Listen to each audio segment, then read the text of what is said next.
இணைய நாளுக்கான 2வது ப்ரோமோ ரிலீஸ் பண்ணியிருக்காங்க. ப்ரோமோ எடிட்டருக்கு ஒரே கன்ஃபியூஸ். குழந்தைங்க உள்ளே வரதை அம்மாவின் கண்ணீருடன் வரவேற்கிறத போடுறதா, இல்லை இங்கே விஜய் சம்பவம் பண்ணியிருக்காங்க அதை போடுறதான்னு ஒரே கன்ஃபியூஸ் ஆகிருக்காங்க.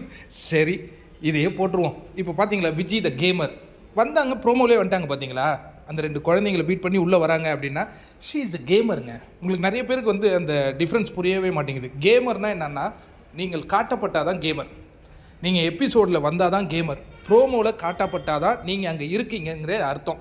இப்போ யோசிச்சு பாருங்கள், பார்வதிங்கிற அந்த கண்டஸ்டன்ஸ் கிட்டத்தட்ட 70 நாள் ஆகுதா, 78 நாள் ஆகுது. 70 நாள் அவங்க ப்ரோமோவில் வந்துகிட்டே இருந்திருப்பாங்க. அப்போ என்னென்னா, எது அங்கே தேவையோ அந்த ஃப்ளேவரை அவங்க க்ரியேட் பண்ணுங்க. விஜயே சொல்கிறாங்களே, பாருலாம் ஃபுல்லாக வந்துகிட்டு இருக்காங்க, உன்னை 1 ஹவர் எபிசோட்லேயே காட்டுறதில்ல தெரியுமா? நீ நல்லவங்கிற முத்திரையை இங்கே வாங்கிட்டு போய் சர்டிஃபிகேட் எடுத்துகிட்டு போக போறியா? நீ நல்லவ, ஓகே, விக்ரமோட உட்காந்து பேசுகிற பார்வையாளருக்கு அது என்ன கன்வெர்ட் ஆகுது? நீங்கள் 2 பேரும் பேசுகிறீங்க, என்ன பேசுகிறீங்க? காட்டவே மாட்டேங்கிறானுங்க தெரியுமா? அப்படியே காட்டுறானுங்க. அங்கே பாரு சண்டை போட்டுக்கிட்டு இருக்கிறத காட்டுறாங்க, இல்லை பாரு அங்கே விளையாடிட்டு இருக்கிறத காட்டுறாங்க. இங்கே அரோராவை க்யூட் மொமெண்ட்டுங்கிறாங்க, திவ்யாவை கூட காட்டுறாங்க, ஏன் சாண்ட்ராவை கூட காட்டுறாங்க. இன்னொன்று அன்பு கேங்குன்னு ஒன்று செட் பண்ணி வச்சுருக்கில்ல, அது ஒன்று கம்ஃபர்டபுளுக்கு வச்சுருக்கியா? அன்பு கேங்கு அவங்க கொடுத்து அந்த பெஸ்ட்டு பர்ஃபார்மர் எதுக்குக்கா அதெல்லாம் யூஸு? அக்கா ஜெயிலுக்கு போனால் அதான்க்கா கண்டென்ட்டு, அதுவே உனக்கு புரியல. இவங்க பெஸ்ட்டு பர்ஃபார்மர் கொடுக்கணும், டாஸ்கில் ஜெயிச்சா டைட்டில் கொடுப்பாங்கன்னு யார் உங்ககிட்ட சொல்லி அனுப்புனா?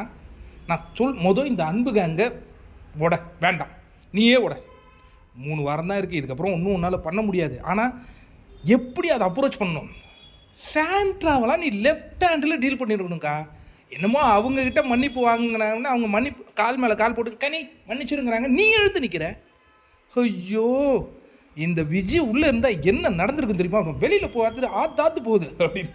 கண்டிப்பாக விஜய்லாம் டே 1லேருந்துலாம் வந்தால் நீங்கள் கேமருங்கிறத அப்போ பார்த்துருப்பீங்க. ஏன்னா சர்வேயர் பார்த்துருப்பீங்க. நீங்கள் சொல்லலாம் அது சீட்டிங் கேம் ஆனாங்க, அதுதான் கேமு. கேமில் வெற்றி பெறுவதற்கு முயற்சி எடுக்கணுங்க. இதே ஒரு கம்ஃபர்ட் ஜோனில் பிக் பாஸில் நான் எவ்வளோ முறை சொல்லியிருக்கேன், ஒரு கம்ஃபர்ட் ஜோனுக்குள்ளே உட்காந்துட்டிங்கன்னா உங்களை மக்கள் பார்க்க மாட்டாங்க. விக்ரமை இப்போ யாரும் கண்டுக்கிறது இல்லை, சுபிக்ஷாவை யாரும் கண்டுக்கிறது இல்லை. ஏன்? They are comfort zone. இன்னும் அதே பாரு, இந்த பக்கம் கமருதீன், இந்த பக்கம் யாருப்பா அவர் தனியாக இருக்கிறது யார், அது அந்த இதில் இருக்க வினோத், இங்கே தான் பேசு பொருள். சாண்ட்ரா என்ன பண்ணுறாங்க? ஒரு க்யூரியாசிட்டியோடு காத்துக்கிட்டு இருக்காங்க எல்லாரும். மற்றவங்கெல்லாம் இந்த அன்பு கேங்கில் இணைஞ்சிங்கன்னா வெளியில் தெரிய மாட்டீங்க. சபரி நல்ல மனிதன் தான், வெளியில் தெரிகிறாரா? அழகாக சொல்கிறாங்க விஜய் தான் கேமர் எப்படி கேமை அணுகுவாங்கங்கிறது ரொம்ப அழகாக பண்ணிட்டாங்க.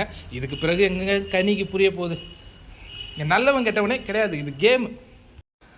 அந்த கேமை அணுகும் முறையில் ஒருத்தன் ஹானஸ்ட்டாக இருக்கிறான் அப்படின்னு மக்கள் விரும்புவாங்க.